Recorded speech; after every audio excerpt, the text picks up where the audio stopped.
welcome to Washington Talk. I'm Eun-jung Cho.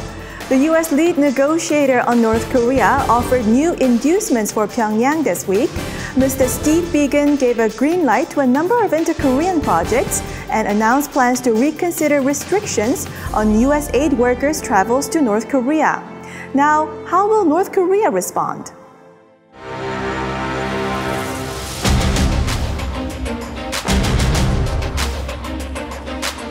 We will also review American citizen travel to DPRK for purposes of facilitating the delivery of aid.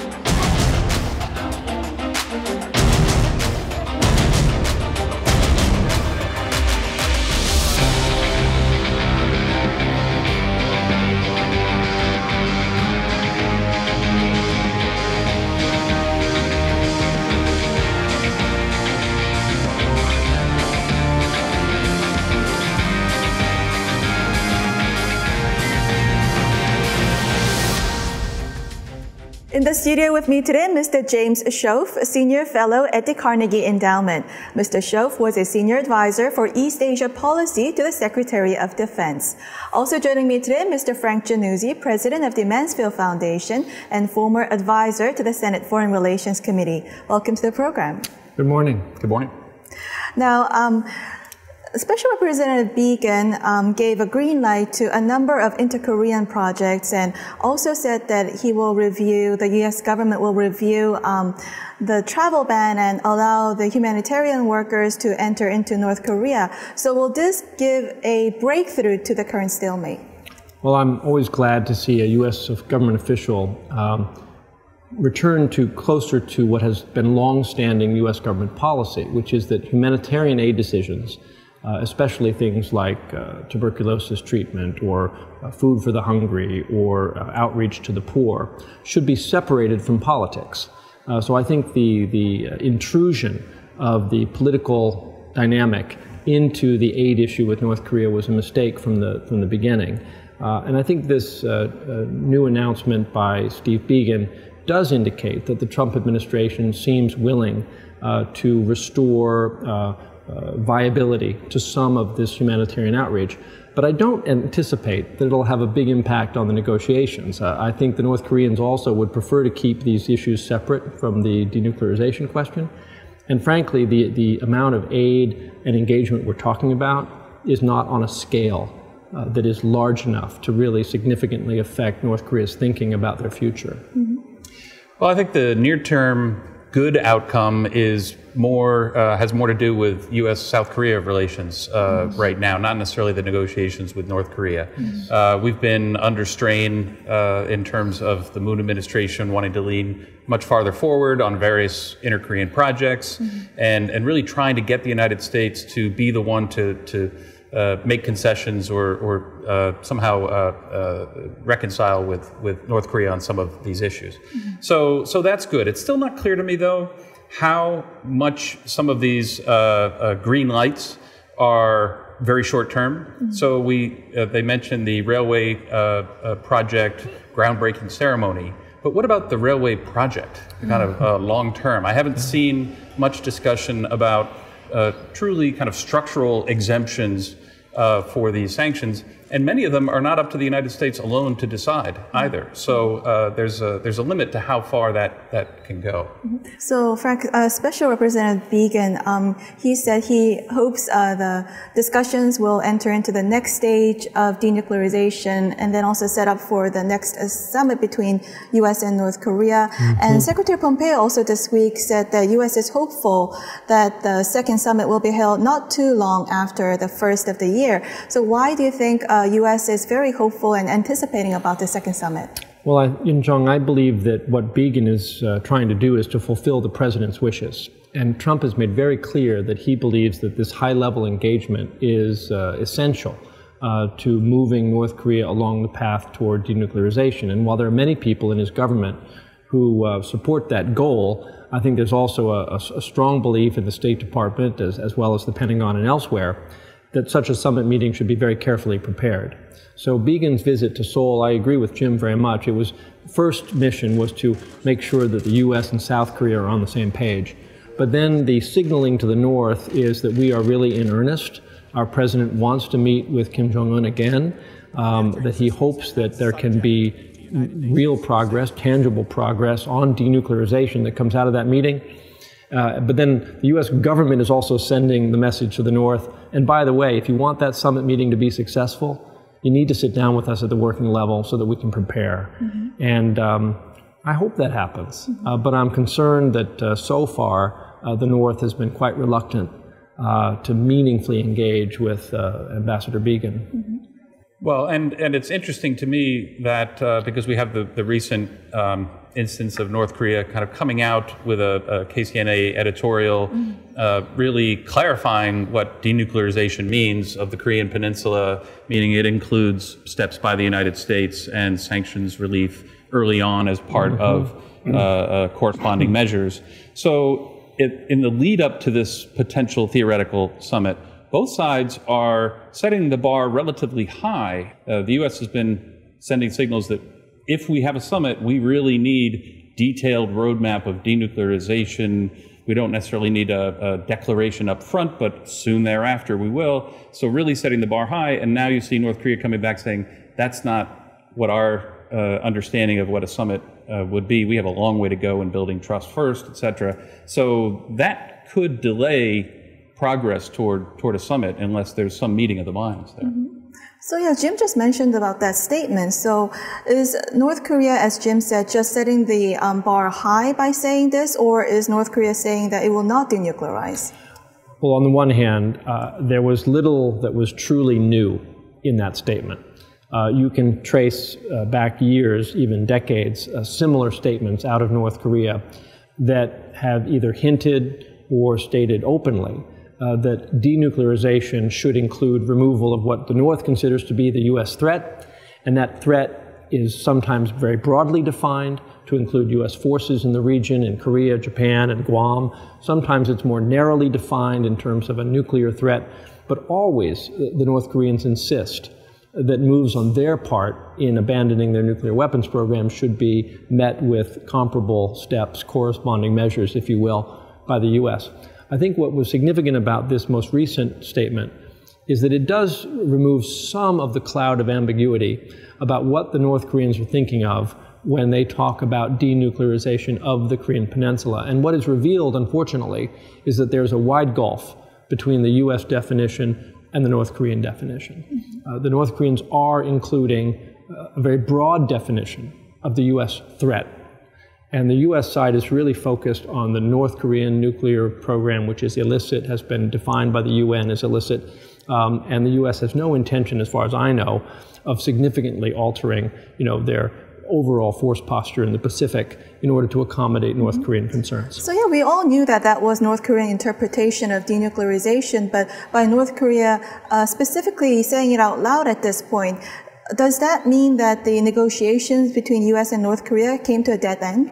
My impression is that this reflects a certain amount of frustration in North Korea with the continued characterization of the agreement in Singapore by the Secretary of State Pompeo and others as being the denuclearization of North Korea as agreed to by Chairman Kim. And they kept referring to that constantly. And to some extent, this is enough. That's not what we agreed to. There's nowhere in the Singapore statement that says the denuclearization of North Korea.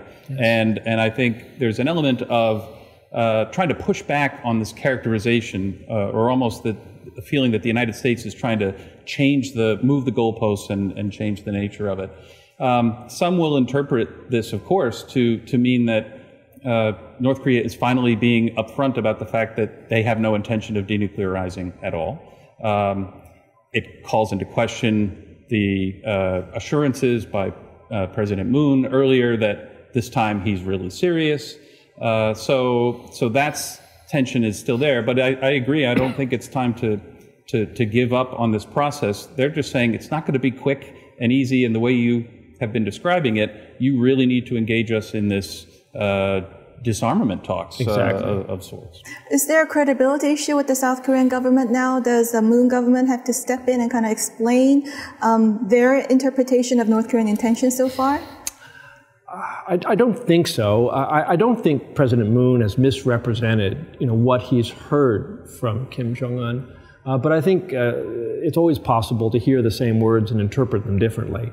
I think that even Secretary Pompeo, in his private discussions with Kim Yong-chol, may have been given reason to believe that the North Koreans do understand that we are talking about the denuclearization of North Korea.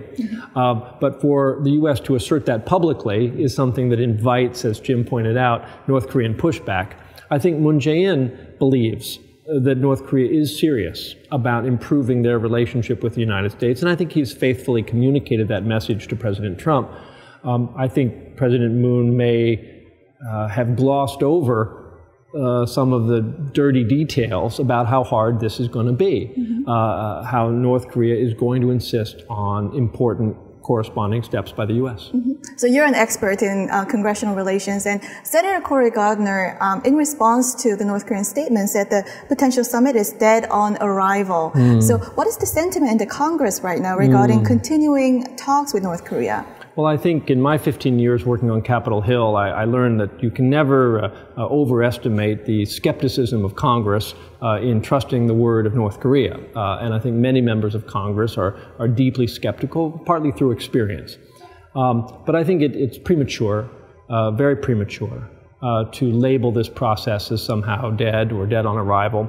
I think what we're seeing is that the overly optimistic read of President Trump coming out of the Singapore summit, the declaration that there's no more nuclear threat from North Korea, Kim and I have agreed to get rid of it, that was way premature. And now we're coming back to reality, which is that if this problem had been easy to solve, it would have been solved 70 years ago.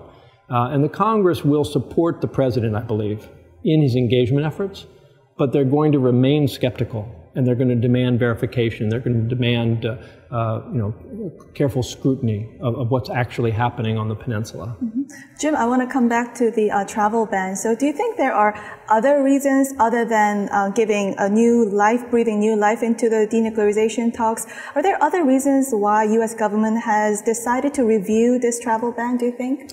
Well, when the travel ban or these very restrictive passport requirements for NGOs were announced, there was actually a decent amount of surprise here in Washington, the sense that this was really going too far, bringing the NGOs and the humanitarian mission, kind of dragging it into the negotiations and into the politicizing that whole process. The programs, some of these health programs and community programs they've been doing for many years, and if they can't get the medications in or the doctors in to treat patients and see how they're doing, all that years of work could be lost, and they're beginning to see the practical impact of some of this. So I think part of it is to say, all right, maybe we've gone a little bit too far, we should review this and let some reasonable things go forward. And then it's also a very handy additional carrot. They've been looking for ways to incentivize a restart of the working level talks. They've talked about letting some of these initial projects go forward. And then this is a kind of an additional little incentive. But by itself, I don't necessarily see it as a big, in North Korea, this is great, let's go sit down and talk. So the humanitarian aid to North Korea, U.S. government gave 500,000 tons of food to North Korea in 2008, and also 2012 Leap Day Agreement also included food aid to North Korea. So in the past, how did humanitarian aid help facilitate talks between U.S. and North Korea? Well, I think the two go hand in hand, but I don't want to assign causation. I don't think that U.S. foreign aid policy toward North Korea significantly alters their security posture or their behavior in the security area. And I would say that many Americans who had involvement in the six-party talks and the Leap Day deal and some of these initiatives on fuel oil and food aid are somewhat cynical or skeptical about that experience. In retrospect, when we look at it, all it did was divert where that funding was going.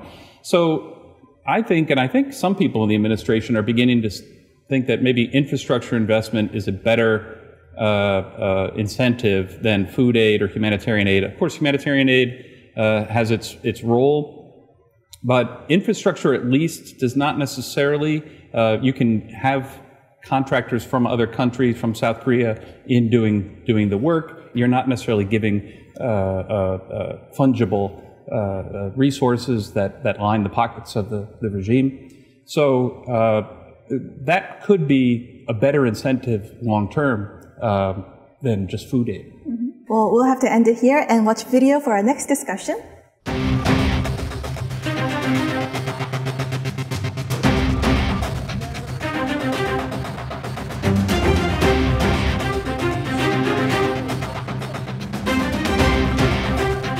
They are hostage-taking, torture, and extrajudicial killing.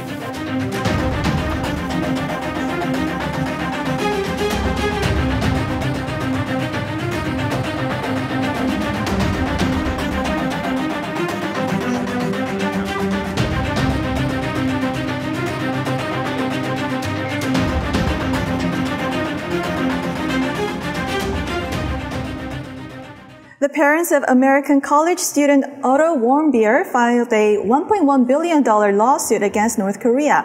The lawsuit is possible because the Trump administration designated North Korea as a state sponsor of terrorism last year. So, Frank, what are the chances that the family actually received this $1.1 billion from North Korea? Well, there's no chance they're going to receive any kind of compensation on that order of magnitude from North Korea. The tragedy of Otto Warmbier, I think, moved many Americans. And when the president, at the State of the Union address in 2017, had the Warmbier parents in the hall with him, the president spent a long time talking about that tragedy. But I think it's really important for your viewers to understand that we don't know what happened to Otto. North Korea ultimately bears the responsibility for his death. And I think that that is a message that the U.S. government should communicate to North Korea. There should be compensation and sincere apologies made by North Korea. But this lawsuit is more about reminding, I think, the North Korean government and the American people of the tragedy. And it's not going to prove, I'm sad to say, an effective mechanism for any kind of meaningful redress of this grievous tragedy. Mm-hmm.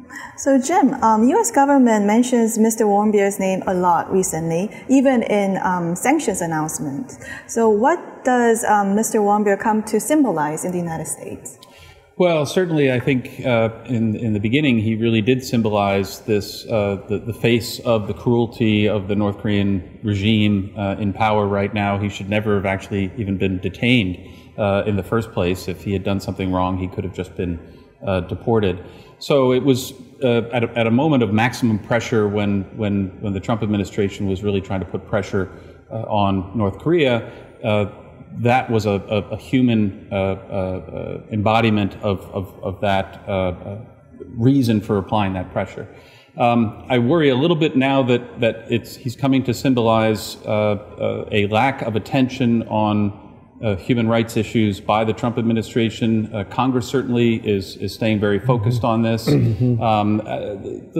Trump administration does continue to pay attention to this, and they care about it, but clearly the focus is on the denuclearization piece, and I think in some ways this case is a way of reminding the Trump administration not to forget the human rights dimension, and we need to make sure this is a part of the discussion, at least up front, so that we're not tossing it in later in the negotiations with North Korea and then being surprised and at that time. I think Jim makes a really important point, because the contrast between the demonization of the North Korean state and its leadership by President Trump in the first months of his administration, holding up the Warmbier case as example number one, with the Kim and I have a love affair, he's my buddy, I trust him, he's sincere. The contrast between these two different postures by President Trump is glaring. It's really stark. And I think the administration would have been much better served if they had neither demonized the North to the extent they did in the face of this tragedy, nor sanitized the North to the extent that President Trump has in recent months. We need to be consistent in our messaging to North Korea. We're concerned about their human rights record. Their human rights record is horrible, and at some point we're going to need to address it if we want to have a truly normal, healthy relationship with North Korea. That should be the message, and it shouldn't change whether the North Koreans are cooperating with the U.S. on denuclearization or not.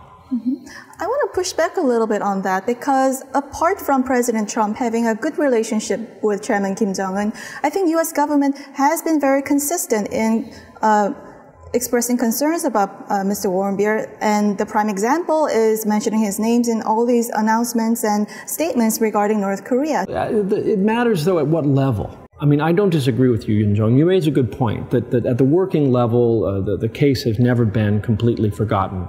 But there was a time when the President of the United States was sitting in the hall of the Congress calling out the parents of Otto. And then there's been, a 180-degree shift in the President's rhetoric. And if you're sitting in Pyongyang, that's the voice you care most about. And so the fact that Pompeo or Biegun may complain about Otto's case, I don't think it carries the same weight. Jim? Yeah, I mean, we had the UN vote recently criticizing North Korean human rights, and certainly the United States was very supportive of that initiative, and some other criticisms on sanctions against a couple of individuals in North Korea because of human rights. But they do seem to happen or come about from the administration when we're at an impasse or we're trying to apply some kind of pressure on North Korea. And then when things are going well, we kind of forget about it and step back. So I think we've been hearing about it more recently because we've been in this impasse. And I just agree on the consistency point. This is a principle that, yes, you're going to maybe press a little harder or a little less strongly at different times when the relationship is moving forward. But this is a fundamental gap and issue in the U.S.-North Korea relationship, among many others. I haven't seen the same kind of consistency there. Well, we'll discuss more as the case proceeds, and let's now move on to our next segment. Now time for the photo moment, time to look at an interesting North Korea picture. Today we have a picture of a South Korean youth group called Welcome Committee for a Great Man, seeking donations from passers-by to run a subway advertisement to welcome Chairman Kim Jong-un. More than a dozen civic groups are formed in South Korea to welcome Kim, and conservative civic groups filed a complaint to the prosecution against them for breaching the National Security Act. Frank, what's your reaction? Well, there was a time in South Korea where any expression of welcome or empathy or even modest support for North Korea would have been criminal. And I think that frankly was a shameful period in South Korea's history where freedom of expression and freedom of speech were severely constrained by the national security law. I will say that I think it's as likely that the protest groups will be out on the streets in force as that the welcome groups will be. South Korea has a vibrant democracy, and I think both those organizing here to welcome Chairman Kim's visit, they will be met, I bet you, in kind by those who are going to be protesting his visit. Well, my quick initial reaction is to be reminded of the Koreanness of this issue and this problem. You know, we talk in Washington all the time about strategies for denuclearization, etc. But if Kim Jong-un goes to Seoul, if inter-Korean projects and exchanges really begin to increase, there's a human dimension to that. There's a national dimension to that is good, I think, for Americans to be reminded of. You know, I've often said the only irreversible step in this denuclearization process that could be taken is Kim Jong-un going to Seoul, because he can't ungo to Korea and see what's going on there. And as much as people worry about what would be the impact on South Korea and South Korean politics if he were to come, I also think there's some benefit to really he and his entourage seeing with their own eyes. I'm sure they've seen pictures of Seoul and South Korea before, but there could be some benefit in that regard as well, and hopefully in a positive way. Well, we'll have to end it here. Mr. Jannuzi, Mr. Schoff, thank you for joining us. Thank you, Yoon Jung. Thank you so much. Thank you. And this was Washington Talk from the Voice of America, and I'm Eun Jung Cho. Join us next week for more analysis on North Korea.